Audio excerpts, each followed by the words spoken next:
So one of the more frequent questions I get from SAT students is, what do I do if I don't know the meanings of any of the words? Here, what I want to do is talk about a way that you can use some educated guessing based on vocabulary roots to at least eliminate certain answer choices. So here, for example, marine biologist so-and-so's current research grew out of her observation that although numerous studies have examined coral bleaching in shallow reef systems, there is a blank of studies documenting the same phenomenon in the deep water reefs recently discovered off the coast of Tasmania. And so our basic setup here has to do with a contrast between what is true of shallow reef systems as opposed to deep water reefs. And so, given that there have been numerous studies about shallow reef systems, and given that we have a contrast, that means that there has been a relatively small number of studies about these deep water reefs. Okay, let's say that you happen to know the meaning of answer choice C.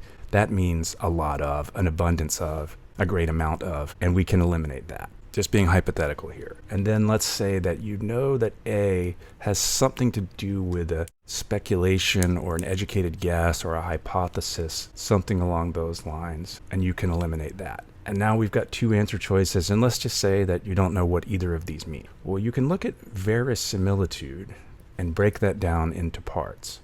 Okay, the very part has to do with truth. We can think of words like verify and veritable and verdict and even vary, V-E-R-Y. All of those contain that root that signals something to do with truth. And then we look at the simil part and we think of words like similarity, similar, simile, going a little further out, resemblance. I know that's S-E-M, but all of those have something to do with similarity. And so if we put these together, we get something like true similarity. And granted, we can't quite get the precise meaning of verisimilitude, which means basically realistic or seeming true. It's a kind of thing that would be a desirable trait in a movie, where it might not be an actual true story, but it's something that seems true or seems realistic. We might not be able to derive that precise meaning from the roots, but if we know we're looking for something that means a small number of, true similarity has nothing to do with that. And so if we're down to two options and we have no idea about one of them, if we can eliminate the other one, then it means it has to be the one that we don't know. But dearth means basically a lack of, a paucity of, to use another word that has appeared on practice tests.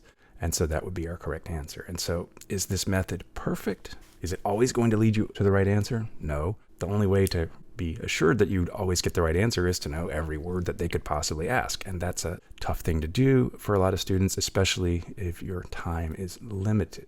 But if your time is indeed limited, one thing that you can do is to at least try to brush up on some of the more frequently occurring roots. And I'll link to this below, 10 roots that unlock the meanings of more than 40 SAT words. I'm not going to go through all of them here, but you can see we've got the root and its variations in cases where it appears in different forms, and 1, 2, 3, 4, 5, 6 different words that contain that root. Tract, 1, 2, 3, 4. Gen, having to do with generation or birth or kind, 1, 2, 3, 4, 5, 6, 7, and so on and so forth. And so this is a sort of efficient way to make connections between the meanings of words that you might either already know or at least kind of know. And then again, you can use these to make educated guesses when you encounter a word like verisimilitude or something else that uses one of the words on this page. And I'll note that veri and simil are not included on this page of 10 roots. This is really meant to include the 10 biggest roots, or in terms of the vocabulary list that I've put together.